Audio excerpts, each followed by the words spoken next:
अंदाजा हो जाए कि औलाद क्या चीज़ है। वो बताएंगे आपको कि जी हम एक दिन खाना बनाते हैं और 2 दिन तक उसको आराम से खा लेते हैं। एक टाइम खाना बनता है, तीनों टाइम हम उसको खा लेते हैं, कोई ज़्यादा ज़रूरत पेश नहीं आती। जब इंसान को देखा जाता है भाई वो एक आदमी मर्द है, एक औरत है और दोनों के बच्चे हैं, तो उनका सबसे ज्यादा जिस बात पर फोकस और तवज्जो होती है वो है औलाद। अजीब बात यह है कि अल्लाह ताला ने भी इन दोनों लोगों को यानी माँ और बाप को बड़ी अहमियत दी है। इतनी अहमियत दी है कि अगर इंसान की तलब का अंदाजा लगाया जाए तो माँ को जन्नत की ठेकेदार या चौकीदार नहीं बनाई, मालकिन भी नहीं बनाई, बल्कि कहा है कि माँ के कदमों के नीचे जन्नत है।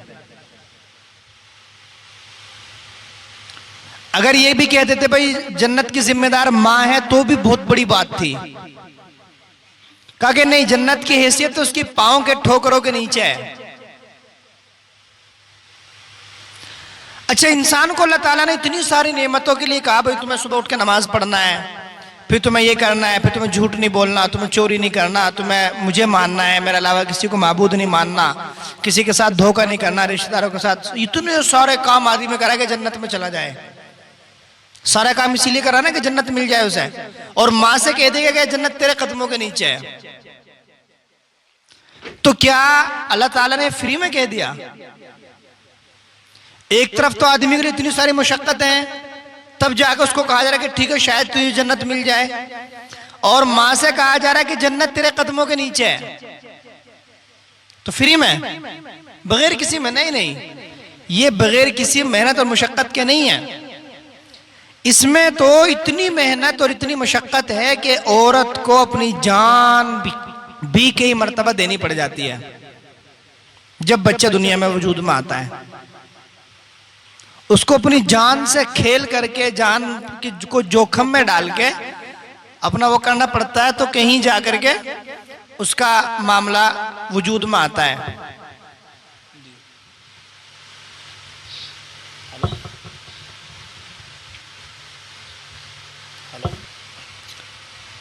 अल्लाह ताला ने उसको इसलिए जिम्मेदारी दी है कि उसकी जो जिम्मेदारी है औलाद की वो बहुत बड़ी है, बहुत बड़ी है।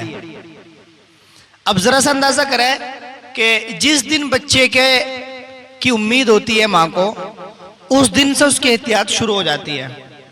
अब वो कोई अंग्रेजी दवाई नहीं खाएगी, बुखार आएगा उसे बर्दाश्त करती रहेगी, और कोई वजन नहीं उठाएगी, कोई काम नहीं करेगी, थक जाएगी तो फिर भी चलती रहेगी। सारी की सारी पाबंदियां उस पर शुरू हो जाती हैं। जैसे जैसे उसके दिन बढ़ते जाते हैं वैसे वैसे उसकी पाबंदियां, उसकी एहतियात बढ़ती जाती है। कभी उसको उल्टियों का सामना है, कभी उसको खाना हजम नहीं हो रहा है, कभी उसको फीवर हो गया, अब बुखार हो गया, कभी उसको बीपी बढ़ गया है, अब और कुछ परेशानी है, खाना नहीं खाया जा रहा है, खाना खाए हुए कई कई दिन गुजर गए, कुछ पीने का मन नहीं कर रहा। ये सारी तो इब्तिदाई परेशानियां हैं। इन इब्तिदाई परेशानियों के बाद जो दूसरा मरहला होता है, यानी चौथे पांचवें महीने के बाद वाला, उसमें तो एक अजीब कैफियत हो जाती है। और फिर मैं मुख्तसर अर्ज कर रहा हूं, फिर जो आखिरी मरहला होता है कि जब बच्चे को दुनिया में आने का मौका होता है, तो कई हमारी बहनों के साथ, हमारी माओं के साथ इस तरह के मामला पेश आ गए कि वो बेचारी दुनिया से रुखसत हो गई। और इस्लाम ने उनको कितनी अहमियत दी कि उसको शहीद का दर्जा दिया। कितनी अहमियत है, यानी शहीद का मतलब है कि आदमी मैदान जिहाद में है, जंग कर रहा है, जाते हुए उसकी गर्दन उड़ जाए, वो कत्ल हो जाए तो शहीद है। उस मां को भी शहीद का दर्जा दिया गया। अब हम थोड़ा सा ऊपर बाप की तरफ आते हैं। बाप की कुर्बानियां कुछ कम है औलाद के लिए? अब जरा उससे पूछ के देखो, एक बाप सुबह सवेरे घर से निकला है, कितनी मेहनत, कितनी मशक्कत, सारा दिन वो बर्दाश्त करता है। गर्मी के बर्दाश्त करता है, सर्दी बर्दाश्त करता है, बरसात को बर्दाश्त करता है, कभी झूठ बोलता है, कभी सच बोलता है, पसीना दिन भर अपना बहाता है, और सारी परेशानियों को अपने सर के ऊपर झेल करके घर के बच्चों और बीवी को राहत पहुंचाने का काम करता है। उसकी रात दिन की फिक्र यह कि किस तरह से मेरे इन बच्चों को सुकून मिल जाए, किस तरह से मेरे बच्चे का मुस्तकबिल आने वाला टाइम इसका अच्छा हो जाए, किस तरह से अपने पैरों पर सही खड़ा हो जाए, किस तरह से इसके सर पर अच्छी सी छत कायम हो जाए, किस तरह से इसके खाने पीने पहनने दवाई का इंतजाम इसका अच्छा सा हो जाए। इसके लिए वो अपनी कभी इज्जत बेच देता है, कभी अपनी गैरत गिरवी रख देता है, कभी अपने आप को बिल्कुल नीचे डाल करके सामने पेश करता है, कभी गालियां भी सुनता है, कभी मौका पड़ता है तो पिटाई भी बर्दाश्त करता है। ये सारे काम सिर्फ वो इसलिए कर रहा है कि उसके बीवी बच्चे घर में सुकून से रहें। उन्हें नहीं पता है दुनिया कितनी जालिम है, उन्हें नहीं मालूम दुनिया कितनी हवस की पुजारी है, उन्हें नहीं मालूम कि दुनिया की आंखों में कितना जुल्म है। ये सारे जुल्म को अपनी पीठ पर बर्दाश्त करके और अंदर का माहौल दिखाता है कि सब ठीक है। अब यहां आकर के दो बातें बड़ी अहम है जो घर को चलाने की बुनियाद रखती हैं। पहली चीज ये है कि मां ने बच्चे के पास सबसे ज्यादा रहना है और बच्चे के नजदीक मां ही सबसे ज्यादा अहमियत रखती है। इसलिए कि बच्चे को खिला कौन रहा? मां। पिला कौन रहा? मां। बुखार हो रहा दवाई कौन दे रही है? उसकी मां। उसको हंसा कौन रहा है? उसकी मां। वो रो रहा है तो चुप कौन कर रहा है? उसकी मां। वो पोटी कर रहा है, लेटरिन बाथरूम कर रहा है तो उसको साफ कौन कर रहा है? उसकी मां। उसको नहला कौन रहा है? उसकी मां। ये सारे काम उसकी मां कर रही है। तो उसके नजदीक सबसे ज्यादा मुकद्दस कौन हुआ? उसकी मां हुई। अब इनमें दराड़ कहां से शुरू होती है? दोनों में। आपकी एक पसंदीदा चीज है, बहुत बेतहाशा आप उसको पसंद करते हैं, आपके सामने अगर उसको कोई तोड़ने की कोशिश करे तो आप क्या करेंगे? उस आदमी के ताल्लुक से आपका रवैया क्या होगा? यही सेम घर में होता है। जब हम घर में जाते हैं, हम जा करके जब उसकी माँ को गाली गुप्पड़ बुरा भला कहते हैं और बच्चा वहीं खड़ा होता है वो, तो हम उस बच्चे की सबसे ज्यादा पसंदीदा औरत को, सबसे ज्यादा पसंदीदा चीज को बुरा भला कह रहे हैं। अब आप बताएं कि उसके दिल में हमारी नफरत पैदा होगी बच्चे के या मोहब्बत? दूसरी तरफ क्या किया कि मां ने कभी इस बात का जिक्र नहीं किया कि बेटा जो हम खाना खा रहे हैं, इस खाने के पीछे तुम्हारे अब्बू का कितना पसीना बहा है। कभी उसने इस बात का जिक्र नहीं किया। कभी वो घर में बैठ के बाप की फजीलत नहीं बताती, कभी वो घर में बाप की अहमियत नहीं बताती। हाँ, उसके सामने चुगलियां करेगी, दूसरे के सामने बैठ करके उसकी अपने घर से बात करेगी तो बच्चे सुन रहे हैं ना खाला को क्या बता रही है अम्मी, वो सुन रहा है ना नानी को क्या बता रही है अम्मी। तो जब बच्चे के दिल बुनियादी हमने नफरत के साथ डाल दी है, ये माँ को गुस्सा हो रहा है तो बच्चे से नफरत कर रहा है, माँ उधर बता रही तो माँ से नफरत कर रहा है, और दोनों ही काम हमने एक साथ परवान चढ़ा दिए। ये पहली बुनियाद है जहां से बच्चे के बिगड़ने का आगाज और शुरुआत होती है। ये पहला मरहला है। अब दूसरा मरहला, अल्लाह ताला ने मां को जो जिम्मेदारी, इतनी बड़ी जिम्मेदारी कि जन्नत को उसके कदमों में डाल दिया, वो फ्री में नहीं डाला। अच्छा, जन्नत में जाएंगे मुसलमान, तो जो मुसलमान औरतें हैं वही हकदार हुई इस बात की, तो जो गैर मुस्लिम औरतें हैं वो भी यही काम करती हैं सारी, अपने औलाद के लिए तो वो भी ये सारे काम करती है ना। भाई अगर मुस्लिम औरत का बच्चा बीमार हुआ और गैर मुस्लिम औरत का बच्चा बीमार हुआ तो ऐसे थोड़ी गैर मुस्लिम सो जाएगी और मुस्लिम बैठी रहेगी। वो तो माँ तो दोनों की माँ है ना। तो फिर इसको इतनी फजीलत क्यों हो कि उसके कदमों के नीचे जन्नत क्यों नहीं? कोई तो फर्क होगा ना। तो माँ तो दोनों बराबर है, तो उसके कदमों के नीचे भी जन्नत होनी चाहिए? नहीं, कहा कि इस मुस्लिम औरत की जिम्मेदारी उससे और आगे बढ़ के है। वो क्या है? वो जिम्मेदारी ये है कि इसकी जिम्मेदारी ये कि ये इसको इस्लाम के मुताबिक इसकी तरबियत करे। हदीस शरीफ में आया कि जब आदमी निकाह करने का इरादा करे तो वो 4 चीजें हैं जिनसे आम तौर पर औरत से निकाह किया जाता है। उसकी खूबसूरती की वजह से, लड़की बहुत खूबसूरत है, पसंद आ गई, बच्चे का निकाह करके ले आए।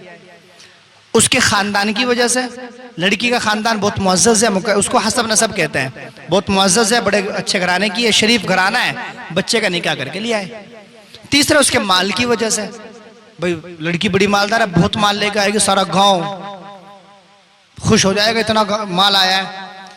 चौथा कहा कि उसके दीन की वजह से, लड़की बड़ी दीनदार है, बड़ी साल है, बड़ी नमाजी है, पाबंद है, तहज्जुद की नमाज भी पढ़ती है, कभी झूठ बोलती नहीं देखी, कभी उसको हमने नजर उठाते हुए नहीं देखा। ऐसी शरीफ लड़की बड़ी दीनदार है। हुजूर सल्लल्लाहु अलैहि वसल्लम ने फरमाया कि इस दीनदार को तरजीह दो, माल पर, हुस्न पर, खानदान पर, दीनदार को तरजीह दो। तो गोया के जब रिश्ता तलाश करो तो सबसे पहले देखो कि दीनदार है या नहीं बच्ची। अब दीनदार क्यों देखा जा रहा है? अब जब वो बच्चा दुनिया में आ गया जिसकी जिम्मेदारी दोनों के कंधों पर थी, बाप के भी और माँ के भी, अब अगर उसने उसको बतलाया ही नहीं कभी कि बेटे अल्लाह क्या होता है, उसने उसको बतलाया ही नहीं बेटा नबी क्या है, उसने उसको बतलाया नहीं कि मेरे नबी का नाम क्या है, उसने उसकी तरबियत परवरिश उसको सिखाया ही नहीं बेटा शाम को सोने से पहले ये दुआ पढ़नी है, नबी ने झूठ बोलने से मना किया है, नबी ने चोरी करने से मना किया है, नबी ने माँ बाप की नाफरमानी करने से मना किया, नबी ने बड़ों की तौहीन करने से मना किया, कभी सिखाया ही नहीं उसने उसको। उसने क्या काम किया? उसने अपने जिम्मे वो काम लिया जो काम एक बकरी के बच्चे का हमारे जिम्मा होता है। बकरी के बच्चे क्या काम करते हैं? हमारे घर में बकरी का बच्चा हुआ तो हम क्या करते हैं? उसको खिलाएंगे, पिलाएंगे, उसकी देखभाल करेंगे, गर्मी सर्दी से बचाएंगे, बीमार होएगा तो उसकी दवाई लेकर के आएंगे। ये सारे काम हम एक बकरी के बच्चे के साथ करते हैं, बराबर है? अब यही काम हम अपने बच्चे के साथ कर रहे हैं, उसको खिला भी रहे, पिला रहे, कपड़े पहना रहे, सर्दी गर्मी से बचा रहे हैं, और बीमार हो रहा तो दवाई दिलवा के ला रहे हैं, इलाज करा रहे हैं उसका। तो हमने गोया कि अपने बच्चे को और बकरी के बच्चे को एक बराबर समझा हुआ है, दोनों को एक साथ परवान चढ़ा रहे हैं। लेकिन आप याद रखें कि अगर आपने अपने बच्चे की तरबियत बकरी के बच्चे के बराबर की है, अभी कहने सुनने की तो कोई बात नहीं आ रही ना, दोनों को न बैठने की न बात करने की कोई बात नहीं आ रही, अभी बात क्या आ रही? खिलाना पिलाना, मौसम से बचाना, बीमार हो जाए दवाई दिलवाना, उसके रहने के लिए इंतजाम करना, अभी यहाँ तक बात है। और यही काम दोनों के साथ हम अपने बच्चे के साथ भी कर रहे और बकरी के बच्चे के साथ भी कर रहे। अब दोनों बराबर साथ साथ जवान हो रहे हैं, ऊपर बढ़ रहे हैं। अब याद रखें कि ये बकरी का बच्चा जब बड़ा होगा ये आपको नफा दे करके जाएगा, ये तो आप बेच देंगे उसको, पैसा हाथ आ जाएगा आपके, या तो आप उसको कुर्बानी करेंगे, गोश्त खाएंगे और सवाब आपके मुकद्दर हो जाएगा। लेकिन ये जो आपका बच्चा है, ये अगर आपने इसकी वक्त रहते हुए सही तरबियत ना की तो ये आपका सर उठाने नहीं देगा, आपको ये चार लोगों में आपको बोलने नहीं देगा। अगर आपने इसकी ज़हन साजी, इसकी तरबियत नहीं की, आपको एक गांव में घर से बाहर निकलने नहीं देगा। एक बुजुर्ग से पूछा गया कि मैं एक शख्स से बेहद मोहब्बत करता हूं, बड़ा करीबी है मेरा, बड़ा जिगरी दोस्त है मेरा, मैं उसके लिए कोई अच्छा काम करना चाहता हूं, क्या काम करूं? ऐसा काम जो खुश हो जाए बस। उन बुजुर्गों ने कहा कि उसके बच्चे को नेक बना दो, उसके बच्चे की तरबियत कर दो। जिसके बच्चे की तुमने तरबियत कर दी, वो रोजाना उस बच्चे के साथ एक नई जिंदगी, अच्छी जिंदगी जिएगा। बाहर भी उसकी बड़ाई होगी, रिश्तेदारों में भी उसकी तारीफ होगी, बड़ा अच्छा बच्चा है, बड़ी अच्छी बच्ची है, बड़ी नेक है, बड़ी सालेह है, कभी जबान दराजी नहीं करती, अम्मी के साथ कभी ऊंची आवाज से नहीं बोलती, भाइयों के साथ बड़ी अच्छी रहती है, बच्चा बड़ा शरीफ है, घर में भी, महल्ले में भी, रिश्तेदारों में भी, सब जगह आपकी तारीफ होगी। और उस बुजुर्ग से पूछा गया दोबारा कि जी अगर मुझे किसी आदमी से बड़ी नफरत है आखिरी दर्जे की, उसके साथ मैं क्या करूं? उसके बच्चे को मार दूं? कहा नहीं, मार के क्या करेगा, कितने दिन रोएगा मार के? वो तूने उसके बच्चे को मार दिया, आज क्या दिन रोएगा? 10 दिन, 15 दिन, 20 दिन, साल भर। फिर ईद पर रो लगेगा, ईद पर याद आएगी, कभी रो लगेगा मेरा बच्चा वो भी था, बाकी तो अपने काम में बिजी हो जाएगा वो, उससे तेरा क्या होगा? उसने कहा कि उसके बच्चे को बिगाड़ दे, उसके बच्चे को बिगाड़ दे। जिसका बच्चा बिगड़ गया उसको हर दिन एक नई मौत मरना है, और मौत भी नहीं आएगी उसको। चाहेगा कि मौत आ जाए, तेरा खत्म हो जाए, लेकिन उसको मौत भी नहीं आएगी। वो घर से बाहर निकलेगा तो लोग कह रहे होंगे इसका बेटा है वो, उधर को जा रहा होगा इसकी बेटी है वो, उधर को गुजर रहा होगा कि यही है वो जोन सा, कोई कहीं बात कहो चुप हो जाओ भाई, चुप हो जाओ, पता अपने घर का देख ले पहले जाके, चुप हो जा बस। उसको जीने नहीं देगा वो। कहीं पुलिस केस उस पर हो रहा होगा, कहीं लड़के आ रहा होगा, कहीं शैतानी करके आ रहा होगा, किसी के साथ छेड़खानी करके आ रहा होगा, रोज आना एक नया केस उसके साथ होगा, और ये उसके बाप की और माँ की खानदानी की नींद हराम कर देगा। उसको बिस्तर जो बड़ा नरम गद्दा होगा उसको ऐसा लगेगा जैसा कांटों पर लेटा हो, नींद नहीं आएगी उसे। तो हमारे लिए हमारा सबसे ज्यादा खैर खा, सबसे ज्यादा हमारा करीबी वो आदमी है जो हमारे बच्चों की फिक्र कर रहा हो, जो हमारे बच्चों की तरबियत करने की कोशिश कर रहा हो। हमारा सबसे ज्यादा खास आदमी वो है। इसकी मिसाल आप समझें, औरत है, उसके छोटा सा बच्चा गोद में है, उसका भाई कितना प्यारा है, औरत अपने भाई से कितना प्यार करती है, बेहद मोहब्बत होती है बहन भाइयों में। अगर वो सगा भाई आकर के उसके गोद में जो बच्चा रहा है उसके मुंह पर एक चपाट मार दे तो क्या कहेगी अपने भाई को? क्या कहेगी? सारी हमदर्दियां, सारी मोहब्बत एक तरफ, और वो उसको ऐसा धमकाएगी और बस चलेगा तो थप्पड़ भी मारेगी वापस। तेरी हिम्मत कैसे हुई मेरे बच्चे को मारने की? उसका अपना सगा बाप जिसने उसको अब तक 18-20 साल तक पाला, परवरिश की, खर्च उठाया, उसका अपने दिल से ज्यादा करीब रखा, अपने खाने से पहले उसको खिलाया, सब कुछ किया। अगर ये बाप भी उसके बच्चे को एक चपेट गुस्से में आकर के मार दे तो भी इसका खून खोल जाएगा, मारा क्यों मेरे बच्चे का? गोया कि अब इसने अपनी दुश्मनी और मोहब्बत का मेयार अपने बच्चे को बना लिया। जो मेरे बच्चे से प्यार करेगा वो मेरा है, और जो मेरे बच्चे से प्यार नहीं करेगा वो मेरा कुछ नहीं लगता। इसने इसको मेयार बना दिया। हम चाहते हैं कि आपका यही मेयार आगे तक जाना चाहिए। ये जब तक बच्चा गोद में जब तक नहीं रहना चाहिए।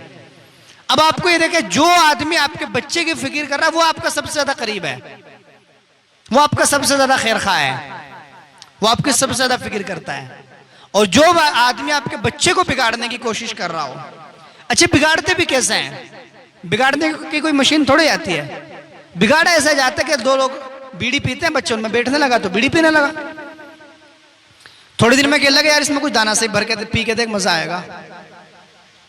वो दाना भर के पी रहे थे, इसने पीना शुरू किया, नशेड़ी बन गया। थोड़ा और आगे बढ़ा, जो आप नाम सब जानते हैं मैं नहीं ले रहा उनको, वो खाने पीने लगा। कुछ औबाश किस्म के लड़कों के साथ बैठा, वो और ज्यादा बिगड़ गया।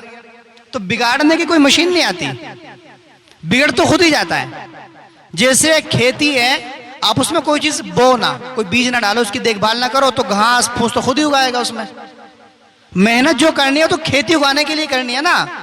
खेती उगाने के लिए आप उसको जोतना भी पड़ेगा, पानी भी देना पड़ेगा, बीज भी डालना पड़ेगा, फिर उसकी निगरानी भी करनी है, उस पर दवाई भी छिड़कनी है। ये सारे काम खेती के लिए करने पड़ रहे, घास फूस के लिए थोड़े ही। ढांग है आपके यहाँ बाजू में जमुना की, चारों तरफ उसके घास झाड़ कीकर खड़े हुए हैं, कौन मेहनत कर रहा है उनके लिए? कोई बीज डालने गया था उनके लिए? किसी ने दवाई मारी? उन पर कुछ नहीं हो रहा, उन्हें खड़े हो तो। और वो इतने मजबूत हो जाते कि उन्हें उठाना काटना मुश्किल हो जाता है फिर। लेकिन खेती करने के लिए आपको जमीन भी हमवार करनी है, पानी भी टाइम से देना है, बीज भी टाइम से डालना है, खाद भी टाइम, ये सारे काम किसके लिए? खेती के लिए। वैसे ही बिल्कुल सेम बच्चे की तरबियत के लिए तो आपको इतनी मेहनत करनी है, बिगड़ तो खुद ही जाएगा, बिगाड़ने की नहीं मेहनत करनी पड़ेगी। तो अगर ये बच्चा हमारा टाइम रहते हुए सही तालीम और तरबियत उसने हासिल कर ली तो आपकी सारी जिंदगी बड़ी आराम के साथ गुजरेगी। हम क्या चाहते हैं? एक बाप बूढ़ा हो गया, उसके नजदीक सबसे ज्यादा अहम है कि उसके बच्चा, उसका बेटा, उसका बेटी आकर के 10 मिनट 15 मिनट आकर उसके पास बैठ जाए, उसके आधी बीमारियां ठीक हो जाती है।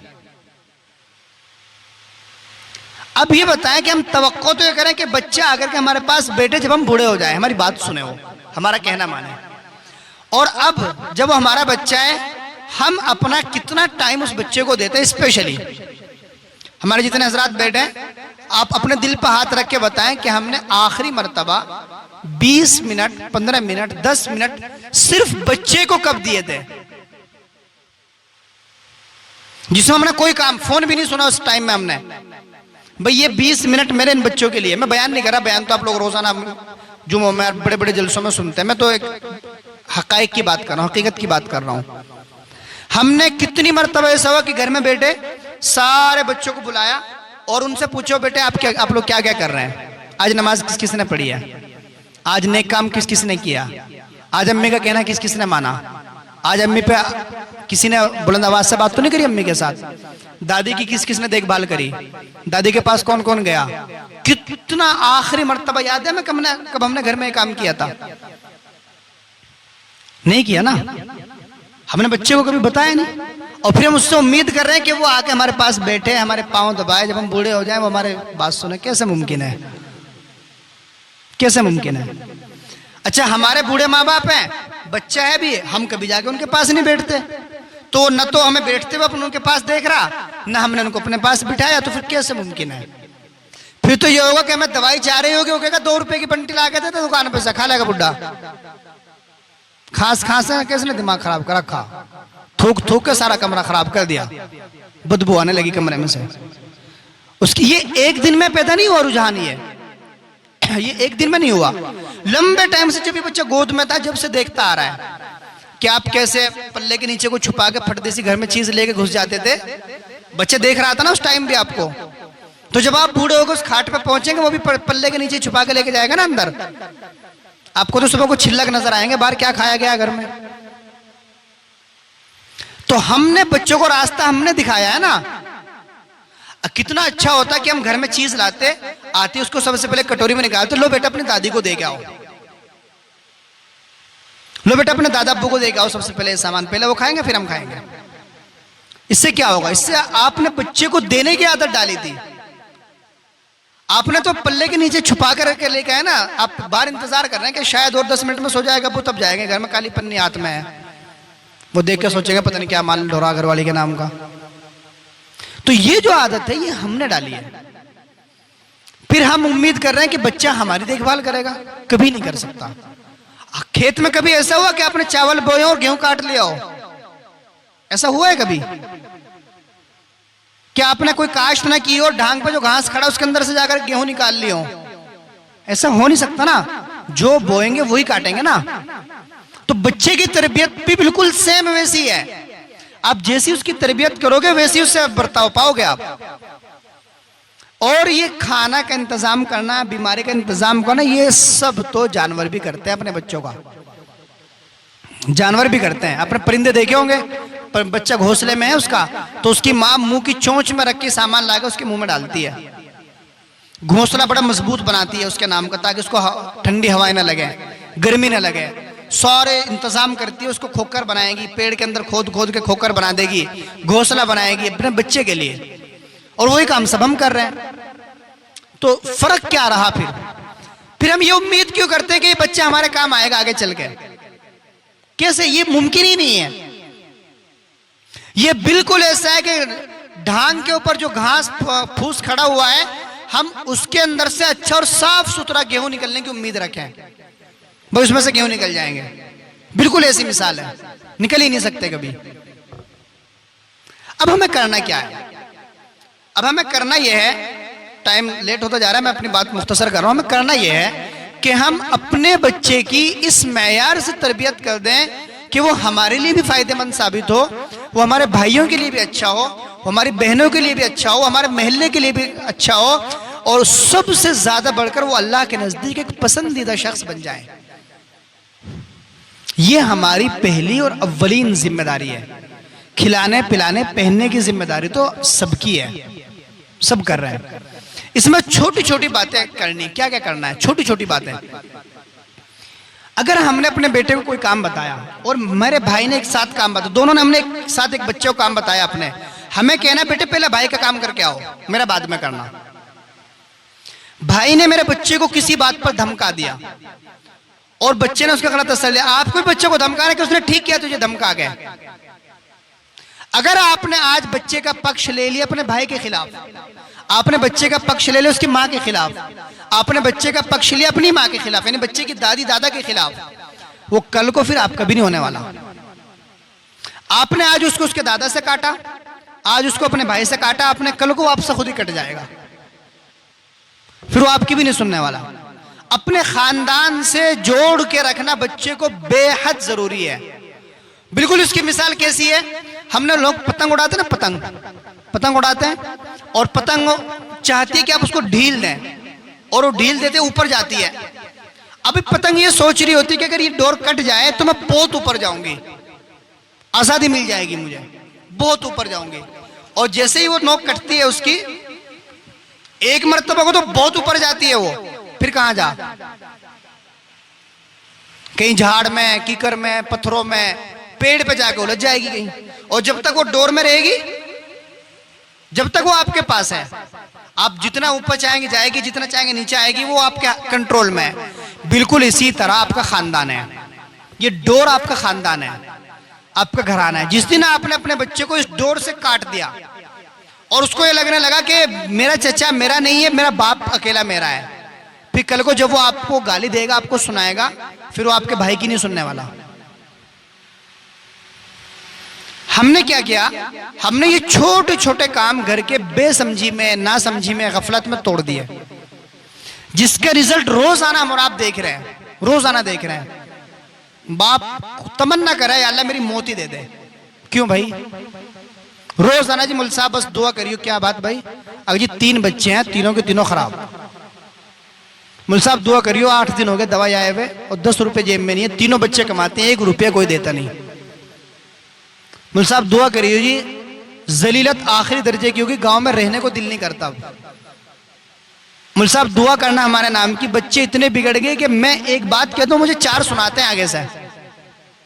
ये एक दिन में नहीं हुआ, ये अचानक से नहीं हो गया भाई आपने एक दिन कुछ कहा और वो एक ही दिन में सब कुछ हो गया। ये एक दिन में हरगिज़ नहीं हुआ, बल्कि आपने धीरे धीरे लंबे टाइम तक उसकी इस काम के लिए तरबियत की है कि आपने उसकी बुनियाद इस मैयार से डाले कि बेटा किसी की सुनना नहीं, किसी की मानना नहीं है, और मैं तेरा अकेला हूं, कोई तुझे कुछ कहेगा मैं तेरे साथ खड़ा हूं।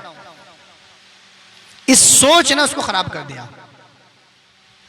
तो ये काम हुआ आपकी उस जिम्मेदारी का जिसके लिए बाप को जन्नत का दरवाजा बनाया गया, और ये जिम्मेदारी उस माँ की जिसके कदमों के नीचे जन्नत रखी गई है कि वो उसको, बेटी है तो सईदा फातिमा के किस्से सुनाए, बेटी है तो सईदा ज़ैनब के किस्से सुनाए, सहाबाओं के किस्से सुनाए, सहाबियात के किस्से सुनाए, उसको नेक बनने की फजीलत बताए, उसको सही अमाल की तरबियत दे, और बेटा है तो उसको अच्छी और मयारी इस्लामी दीनी तालीम दिलाए, बच्ची है तो उसको दीनी तालीम दिलाए, उसका इंतजाम करे। ये असल काम था जो उसकी जिम्मेदारी थी, और यही उसने छोड़ दिया। हाँ, सारे के सारे दूसरे काम जो मैंने अभी अर्ज किए थे, खाने का, पीने का, पहनने का, सब कर रहे हैं। और अजीब बात क्या है, अजीब बात यह कि आज के वक्त में एक बच्चे का रोज आने का, एक बच्चा कितने रुपए की चीज खाता है एक दिन में? नॉर्मल बच्चा, नॉर्मल घराने का, बहुत मालदारों की बात नहीं कर रहे हैं, एक नॉर्मल घराने का बच्चा एक दिन में क्या रुपए की चीज खाता है जी? 10-20 रुपए की। चलो, और हमारे जैसे बच्चे होंगे उनके कम करो कुछ और, 80, 100, 50 की चीज खाता है बच्चा। हम और नीचे आ जाते हैं, बिल्कुल 10 रुपए की, इससे कम की तो कोई नहीं खाता होगा। अच्छा, जो हम लोग बीड़ी पीते हैं ना बंडल, वो कितने का आता है? 20 का। और माचिस 2 रुपए की, तो 22 रुपए का हो गया एक दिन का। एक दिन में तो बंडल खत्म हो जाना पूरा 24 घंटे में, उससे ज्यादा चले, एक से ज्यादा भी करते हैं। चले एक मान लें तो 22 रुपए रोज आना, तो एक महीने का कितना हो गया? 660 रुपए। कितना हुआ? 660 रुपए महीना। हम क्या कर रहे हैं? बीड़ी पी के फूक रहे हैं, अपना लीवर भी खराब कर रहे हैं, गुर्दे भी खराब कर रहे हैं। पता अंदर से आपको कैसा हो जाता है? अपना कोठड़ी देखिए ना, कोठड़ी जहां खाना बनता है हमारा, रसोई, उसका चूल्हा जब जलता है ना तो उसकी छत कैसी हो जाती है? ऊपर से बड़ी खूबसूरत दिखती है ना, सफेद एकदम। कैसी होती है? काली हो जाती है ना।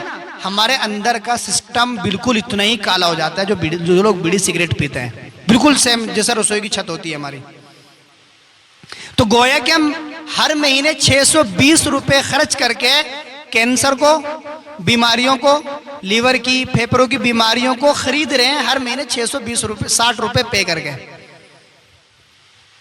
और जो लोग दिलबाग खाते हैं वो कितने की खाते हैं रोजाना की? कितने की आती है? 1 5 की, एक पुड़िया 5 की है ना। वो क्या मिनट चलती है? 10 मिनट चलती है मेरे ख्याल से ज्यादा। तो हम रोजाना कैंसर जैसी बड़ी बड़ी बीमारियां पैसे दे करके खरीद रहे हैं रोजाना की बुनियाद पर। हमने सर्वे किया भाई, दुकानदारों से पूछा भाई आपके यहां जितने लोगों का उधार खाता चलता है उनके पास सबसे ज्यादा क्या चीज जाती है आपकी? क्या लगा जी? बीड़ी गुटखा। सबसे ज्यादा दुकान का उधार वही आदमी करता है जो बीड़ी गुटखा खाता है, इसलिए कि उसकी जेब में हो ना उसे चाहिए। और दूसरी चीजों को तो काम चल जाता है, भाई साबुन आज खत्म हो गया कल को ले लेंगे, कोई बात नहीं। कपड़े धुलने का आज खत्म हो गए, कोई बात नहीं कल को धुल लो, शहर से जाऊंगा लाके दे दूंगा अच्छी से साबुन, कोई बात नहीं। लेकिन बीड़ी का तो नहीं चलना 2 घंटे भी काम। जब अंदर से फीलिंग आती है ना बीड़ी पीनी है, अब फिर तो पीना है, कुछ भी करना है तो पीना है, तो फिर उधार भी करना है। तो हम रोजाना की बुनियाद पर ये खर्च कर रहे हैं। आप बताएं कि जो आपका सबसे ज्यादा दिल अजीज बच्चा था, जिसके लिए आप सब कुछ, जो मैंने किया सब कुछ कर रहे थे, उसके लिए क्या कर रहे हैं? इनमें से उसका बजट कितना है? चीज खाने का नहीं पूछ रहे हैं, चीज को तो आपने बता दिया, चीज खाने का नहीं, उसकी तरबियत का बजट कितना है, उसकी तालीम का बजट कितना है, क्या है उसका बजट, क्या फिक्र की उसकी हमने। अच्छा एक बात और है, बच्चे अगर बीमार होता है तो उसकी दवाई लाने की जिम्मेदारी हम किसकी समझते हैं? मोहल्ले वालों की। बच्चे बीमार हो गए तो ले आवेंगे मोहल्ले वाले दवा, हफीज जी ले आवेगा, कोई बात नहीं, मस्जिद के इमाम साहब है नहीं, वो ले आवेगा दवा दुआ के। किसकी जिम्मेदारी समझते हैं? अपनी। मुझे लेके जाना है, अभी बाइक उठा के निकले ही थे, भाई शहर किसी काम से जाना है, रास्ते में फोन आया जिसकी तबीयत बहुत खराब हो रही, भाई की जल्दी से आ जाओ। अच्छा जी, वहीं से बाइक वापस करी, चल भाई पहले दवाई लेके आएंगे जब जाएंगे। ये तो नहीं कहा जी उस हफीज जी को कहते हैं भी वो ले आवेगा दिलवा के जाके दवा, ये तो नहीं कहा। इसलिए कि हम समझ रहे कि हमारी जिम्मेदारी है। और तालीम की जिम्मेदारी किसकी है? लेकिन हम समझते क्या है? तालीम की जिम्मेदारी किसकी? हफीज जी की। तरबियत की जिम्मेदारी किसकी? जमात वालों की। मौलाना आकिल क्या कर रहे हमारे नाम का, फलाने मौलाना क्या कर रहे, वे वाले मौलाना क्या कर रहे, बच्चों की फिक्र ही नहीं करते कुछ। दवाई की जिम्मेदारी हमारी, खिलाने पिलाने की जिम्मेदारी हमारी, गर्मी सर्दी बरसात से बचाने की जिम्मेदारी हमारी है। लेकिन उसको बेहतरीन इंसान बनाने की जो चीज सबसे ज्यादा अहम थी, उसकी जिम्मेदारी हमने दूसरों की समझ ली। ये जिम्मेदारी तो उसकी है भाई। ये क्यों हुआ?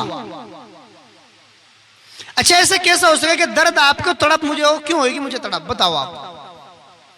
दर्द तो आपके और कराऊं मैं, दर्द तो आपको और मैं रुके तो क्यों, मैं क्यों तारू रुके?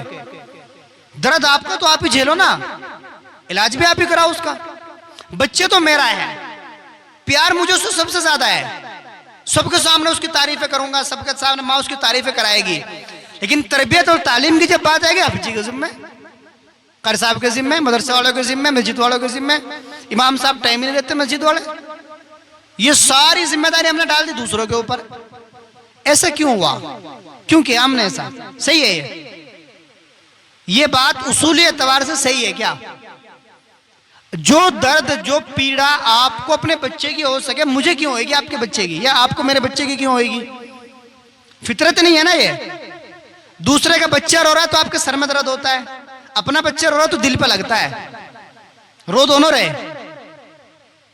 रात को आप किसी के यहाँ मेहमान हो जाएं या अपने यहाँ बैठे हुए हो और किसी का बच्चा आकर जोर जोर से रोने लगे आपके पास, तो क्या होगा? नींद खराब कर दी हमारे यहाँ। और आपका अपना बच्चा रो रहा हो तो क्या करेंगे? उठेंगे, लाड़ प्यार करेंगे, उसे सुलाएंगे, सो जा बेटे क्या हुआ, ये सब करके एक मर्तबा भी सिर में दर्द नहीं होने का, क्योंकि वो अपना है। तो उसकी पीड़ा हम ही तो खुद समझते हैं, दूसरा क्यों समझेगा? अजीब बात यह कि सबसे ज्यादा अहम जो काम था उसकी जिम्मेदारी हमने दूसरों की समझ ली, और यही हमारी खराबी का सबसे बड़ा सबब और जरिया बना कि हमने तालीम और तरबियत की जिम्मेदारी दूसरों की समझ ली। भाई इसकी जिम्मेदारी है तो, और ये काम हमें वापस लेना पड़ेगा। गलत रास्ते पर चलते हुए जितनी जल्दी वापस आ जाएं, वापसी इतनी आसान है, जितनी देर में वापसी करेंगे वापसी इतनी मुश्किल है।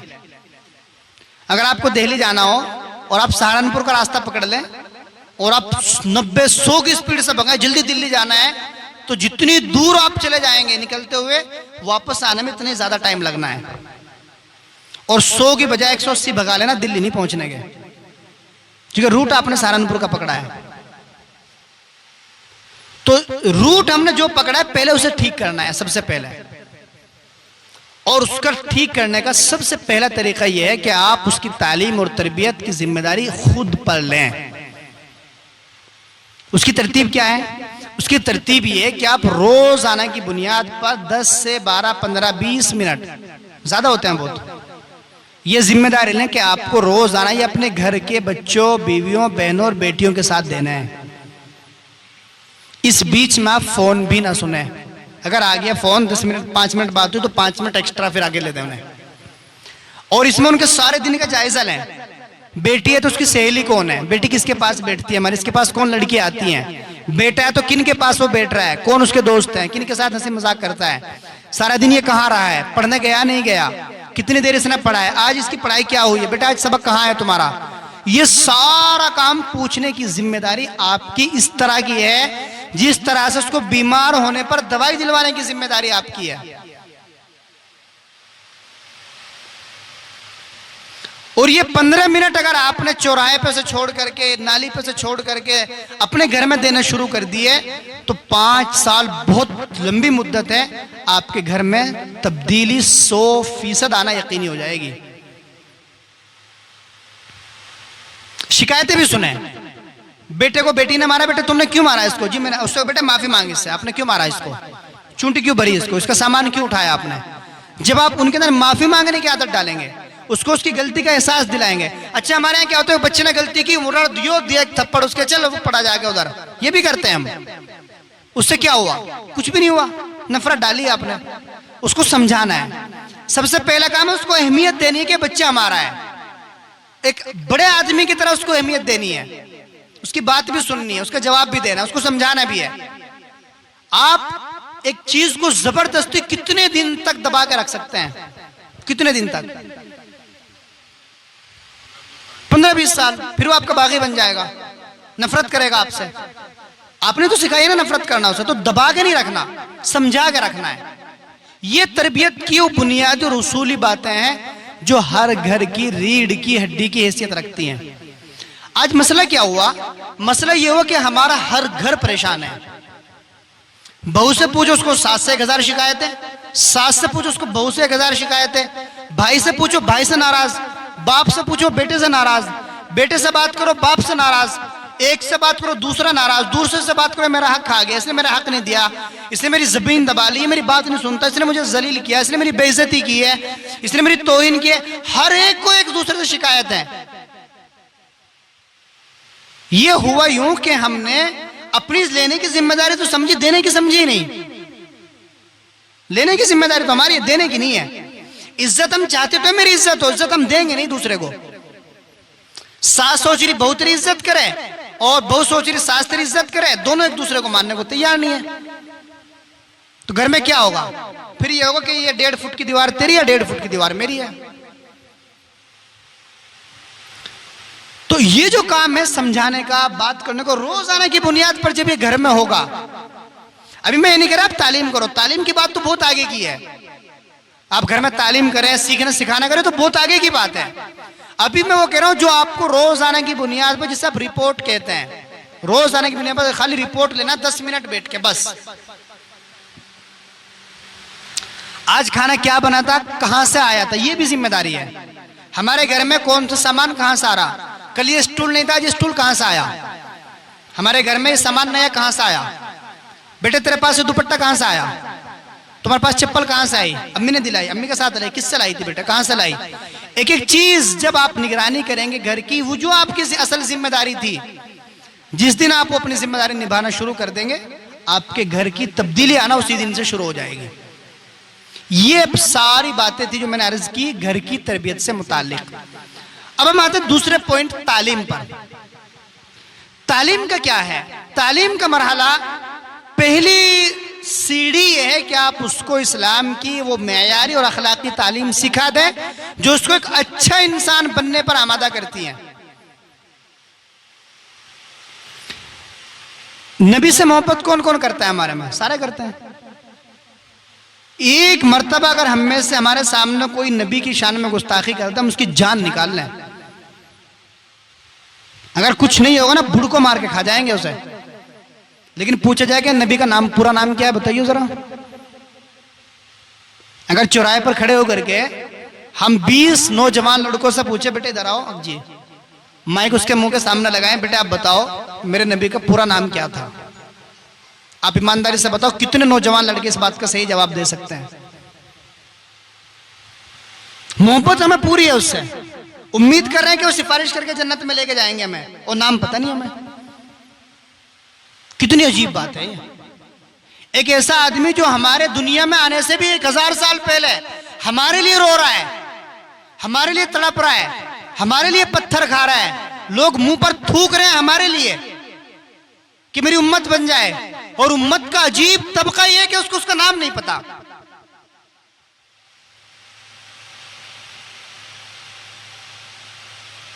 इससे ज्यादा और गफलत की बात क्या हो सकती है। हमारी जितनी माएँ और बहनें बैठी हैं, अपने दिल पर हाथ रख के बताएं कि मेरे नबी का पूरा नाम किन किन को पता है।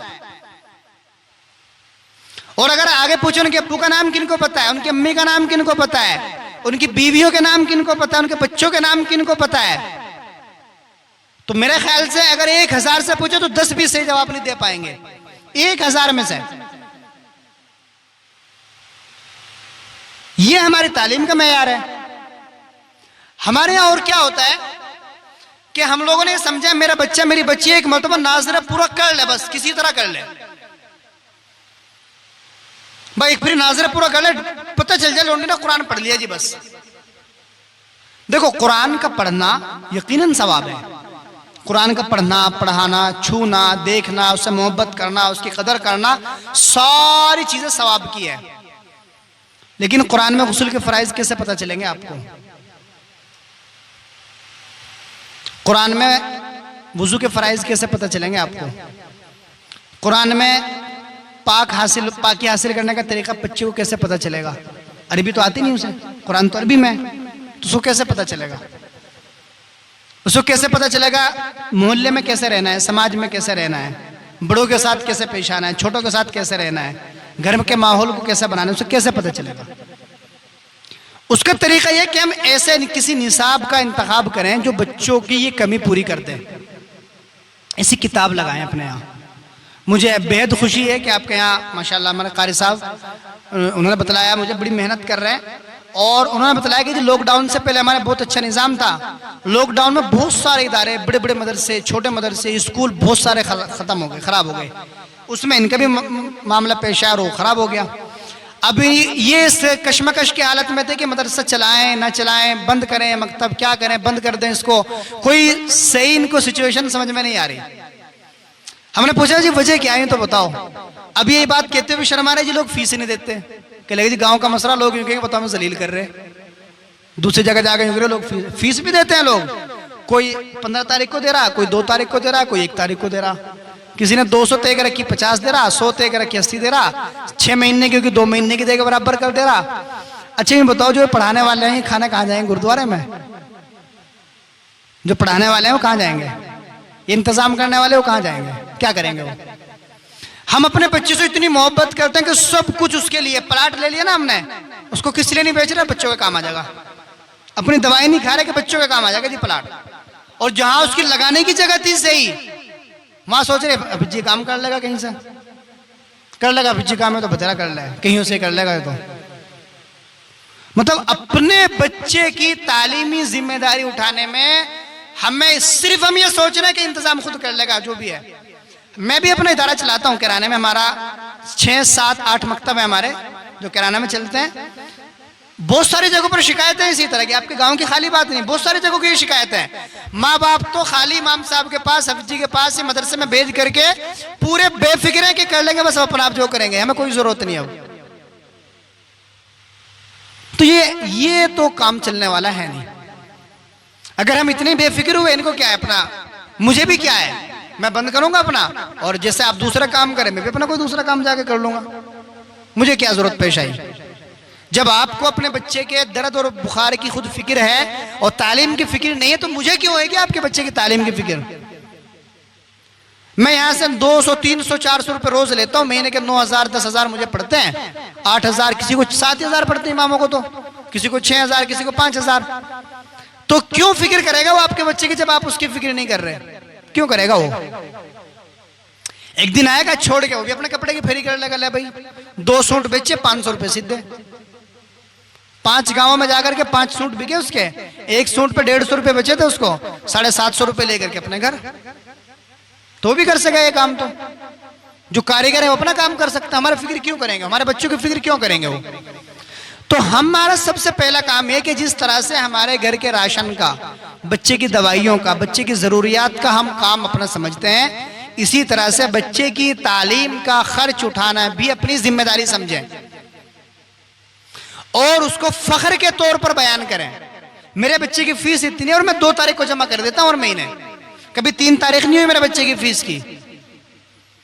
कभी हाफिज जी को, इमाम साहब को कहना नहीं पड़ा जी तेरे बच्चे की फीस जमा नहीं हुई, सारे काम बाद में हो, घर के राशन बाद में हो, बच्चे की फीस पहले जा।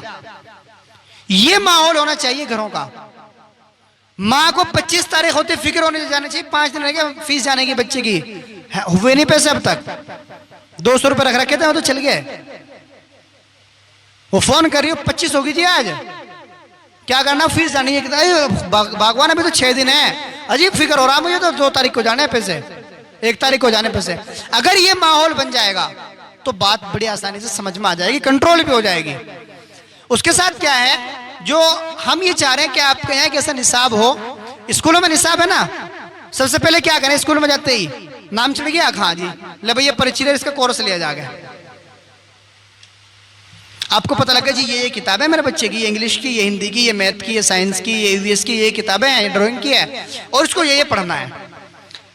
ऐसे ही हम चाह रहे जब आपका बच्चा मकतब आए तो आपको पता हो कि मेरे बच्चे की ये किताब है, इसमें ये सब्जेक्ट ये पढ़ेगा, ये मजामीन पढ़ेगा, ये चीजें पढ़ेगा, इतने दिन में ये पढ़ेगा, इतने दिन में ये पढ़ेगा।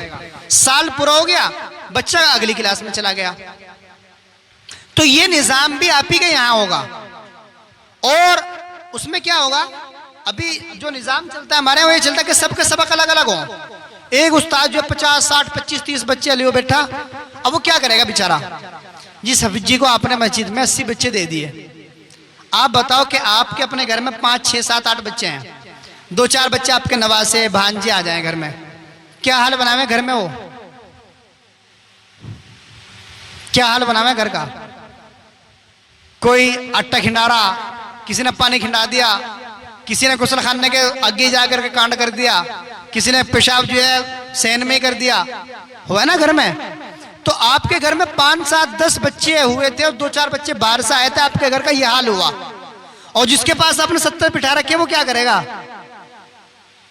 क्या करेगा, वो पढ़ा लेगा उन्हें, वो बताओ आप।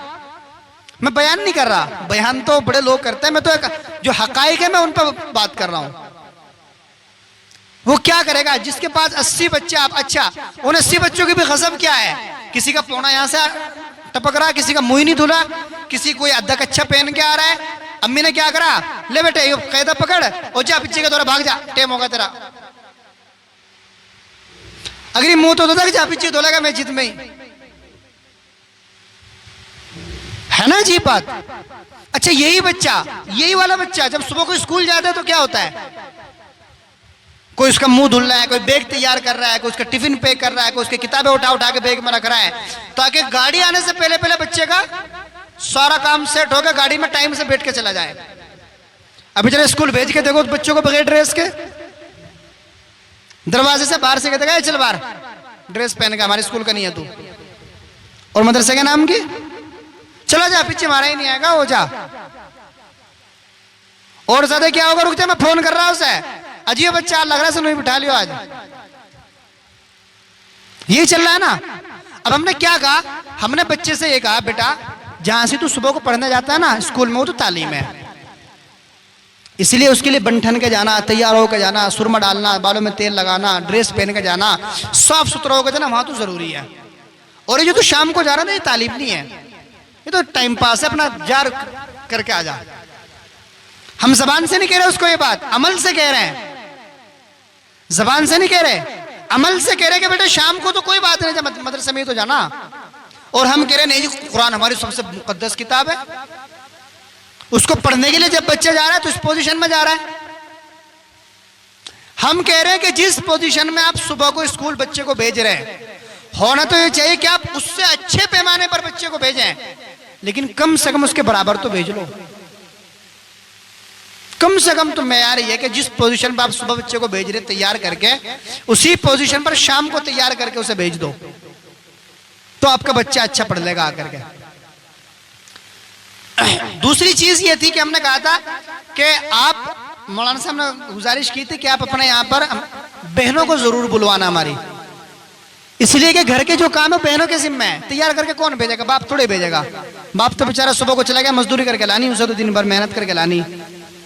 तो हमने कहा था आप उनको बुलवा लेना, हम उनसे पूछ लेंगे भाई आपको इन बच्चों को मदरसे भेजने में मजा भी आता है या नहीं, या आप जोर पड़े पे भेज रहे, आप उसको जरूरत भी समझ रहे या नहीं, या मकतब की भी जरूरत आप समझो या नहीं। अगर आप सब लोग ये चाहते हो कि जी इसकी कोई जरूरत नहीं, यहां से बहुत सारे बच्चे मस्जिद में पढ़ रहे, 70-80 बच्चे एक साथ हफीजी पढ़ा हुआ, कामना भी बजावे वो और सही करे, अली बात आसा पिछले 2 साल से पढ़ने लग रहा है, 1 साल और पढ़ लेगा। अगर आप ये चाहते हो तो हम गुजारिश कर लेंगे कारी साहब से, भाई आप इसे बंद करो और अपना कुछ और काम देखो, अपने बच्चों को खिलाओ पिलाओ, क्यों आप खाम कहीं परेशान हो रहे हैं। लेकिन अगर आप चाहो कि नहीं एक अच्छा और मुनज्जम से इदारा हो जहाँ सारी चीज़ें सिस्टम के साथ हों, हमारी बहनें हमारी बच्चियाँ वहाँ महफूज हों, उनकी इज्जत आबरू वहाँ महफूज हों, उन सब के साथ वो आकर के अच्छी मयारी तालीम हासिल कर लें, उसके लिए आपको कुछ ना कुछ तो कुर्बानियाँ देनी पड़ेंगी, उसके बगैर कोई चारा नहीं है। अब बताएं, कार साहब कह रहे थे कि जी मैंने पहले ही पूछवा लिया था अगर मकतब चलाना चाहो या बंद करवाना चाहो। मैंने कहा यार ये काम तुम्हारा था पूछने का, हम पूछते ना आपको चलवाना नहीं चलवाना, कह लगे जी नहीं फिर आप अपने हिसाब से पूछ लियो। तो अब जो हमारी माएँ बहनें हम उनसे पूछना चाह रहे हैं, आप चाहते हैं या नहीं ये चले ना चले, ये बिल्कुल फाइनल डिसीजन है। अगर आप ये चाहते हैं भाई बंद कर दो जी, उससे कोई बात नहीं, हम कारी साहब से कहते हैं भाई आप हमारे यहाँ के किराने में आके पढ़ाओ, एक मकतब इनको वहां दे देंगे, लो जी चलाओ आप अपने हमारे यहाँ चलाओ मकतब आके, हमारे यहाँ बहुत मकतब है, क्यों खामखा परेशान हो रहे हैं। और अगर आप चाहते हो कि जी नहीं यहीं चले ये तो बहुत अच्छा, तो मैं कह रहा हूँ आपके यहाँ जो बच्चे हैं आप उनके से कहलवा के भिजवाओ हमें, ये मैं माइक भेज रहा हूँ, आप माइक में कहलवा के बतलाओ कि चलाना चाहते हैं या नहीं। वो चलाना चाहते हैं तो किस मेयार के साथ, दोनों बातें। अब बच्ची से कहलवाओ, इधर को भिजवाओ।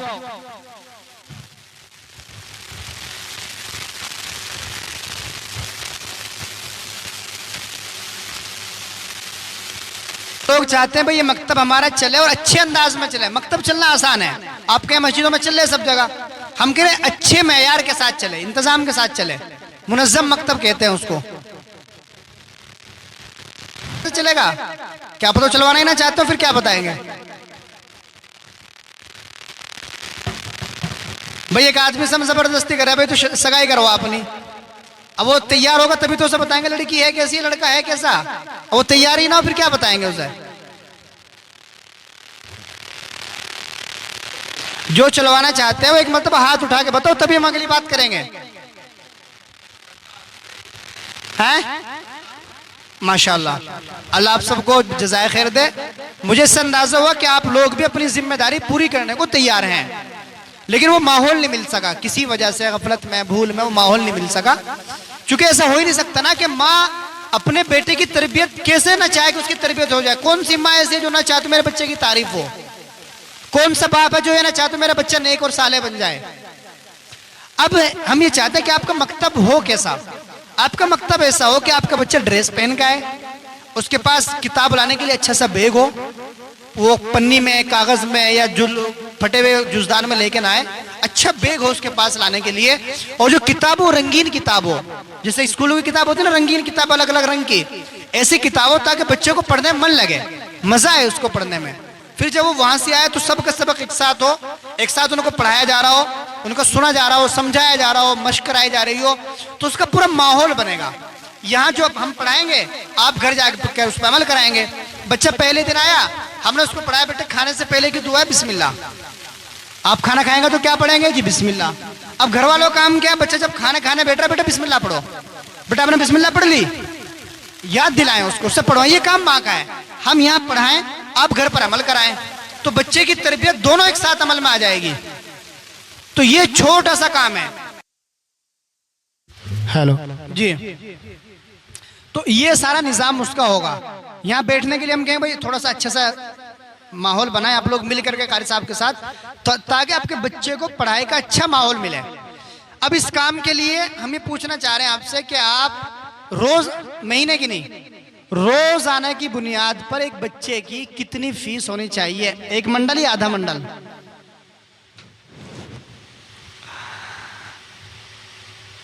एक मंडल या आधा मंडल? जी, हमारे प्रधान जी कह रहे हैं कि एक मंडल तो कम से कम हो। अंदर से भी कहलवाएं।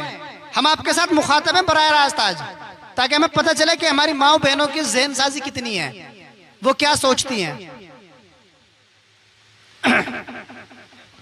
एक मंडल यानी एक मंडल का मतलब 20 रुपए रोजाना एक बच्चे के। चलो हम कारी साहब से कह रहे हैं क्या आप आधा मंडल उनको वापस कर दें? है जी, अभी आप आधा मंडल उन्हें वापस कर दें, आधा मंडल रख लें, यानी 10 रुपए रोज। 10 रुपए रोज में। अच्छा, अब कुछ मामला ऐसा है कि भाई कुछ हमें लग रहा है भाई हमारे मोहल्ले के गरीब आदमी है और ये बीमार है, इसके बाप कुछ मसला है, यतीम बच्चा, तो हम क्या करेंगे उसके लिए? उसके लिए हम कहेंगे भाई देखो ये कारी साहब आपके पास 2 बच्चे ऐसे हैं, एक बच्चे की फीस मैं दूंगा आपको, आप बच्चे को पढ़ाओ, इसे गरीब का बच्चा है। ये कारी साहब आपको बता दें हमारे पास 3 बच्चे ऐसे जो फीस नहीं दे पा रहे, तो उनके एक की फीस आप दे दो, 300 है, आप 200 दे दो, 100 रुपए हम बर्दाश्त कर लेंगे, इसके कुछ हम कर लेंगे, कुछ आप बर्दाश्त करो, इस बच्चे की फीस हो जाएगी, बच्चा पढ़ लेगा आपके मदद से। अच्छा, हम लोगों ने एक बात सुनी बार बार, भाई सदका जारिया, सदका जारिया बहुत सुना है ना। हमने मस्जिद बनवा दी, सदका जारिया बन गया, मस्जिद में टेल लगवा दी, पत्थर लगवा दे, सदका जारिया बन गया। मैं किसी भी चीज को इनकार नहीं करता, कभी मेरा जाती मिजाज नहीं है किसी का भी इनकार करना। मस्जिद बनाया बड़ी शान से, शीशे की बनवाते हैं पूरी मस्जिद, कोई हर्ज नहीं, लेकिन नमाजी कहां से लाओगे? सोने की दीवार बनवा के मस्जिद की नमाजी कहां से लाओगे अगर बच्चों को नहीं पढ़ाया? ये तो नहीं आएंगे नमाज पढ़ने। तो उस सोने की दीवार से ज्यादा अहम है कि उसमें नमाज पढ़ने वाले ज्यादा हो, मस्जिद भले ही कच्ची हो। नमाज पढ़ी जाए इखलास के साथ, जगह चाहे कैसी अल्लाह के यहाँ कबूल है।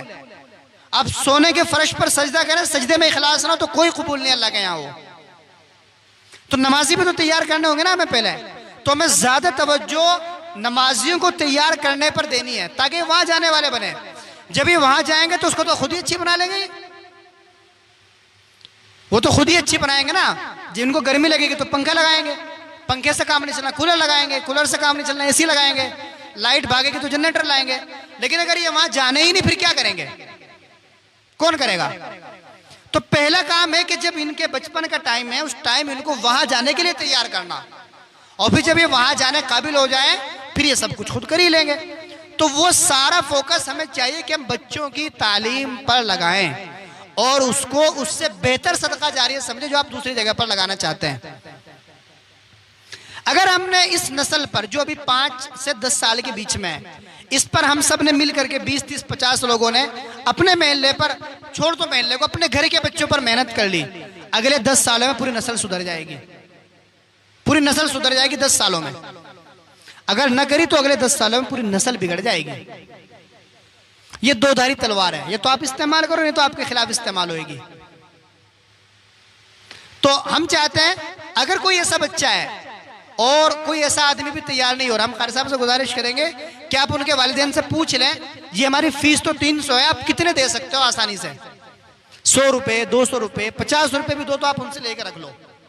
कोई 2-4 बच्चे ऐसे बहुत गरीब है और जो यतीम है, उसका बाप नहीं है या उसकी माँ नहीं है, कोई ऐसा बच्चा है, ये किसी के यहाँ 3-4 बच्चे हैं और वो गुजारिश करें जी एक की फीस माफ कर दो, तो आप ऐसा कर लें। कुछ लचक आप पैदा करें और उधर से इंशाल्लाह टाइम पर देने की कोशिश करेंगे। उम्मीद करते हैं कि इंशाल्लाह इस तरह से मकतब का भी निज़ाम सेट हो जाएगा और बच्चों को अच्छी और मयारी तालीम मिल जाएगी, जो असल मकसद है। असल मकसद ये कि बच्चों को अच्छी और मयारी तालीम, उनके जहन, उनकी उम्र और उनके सिस्टम के अकॉर्डिंग, सिस्टम के मुनासिब उनको मयारी तालीम मिल जाए, ये असल मकसद है सारे के सारे इंतजाम का। ये हमारी बात थी, हमारी बात पूरी हुई। अल्लाह ताला हम सबको कबूल फरमाए। ख़ासतौर से हमारी माओ बहनों ने अपना वक्त निकाला है और बहुत मसरूफ़ वक्त होता है माओ का, बहनों का इस टाइम का, सुबह काम का। बहुत सारी बहनों को शहर जाने के तकाजे रहते हैं, ज़रूरियात के, वो सब नहीं गई। यकीनन ये आपकी कुर्बानी है, अल्लाह के यहाँ ये इंशाल्लाह कबूल होगी। दुआ करते हैं अल्लाह ताला कबूल फरमाए। अगर किसी को कोई सवाल करना है उधर से इधर से, उधर से लिखवा के भेज दें, बच्चों के कहलवा के भेज दें। आपको कुछ पूछना तो बराह रास्त मालूम कर लें।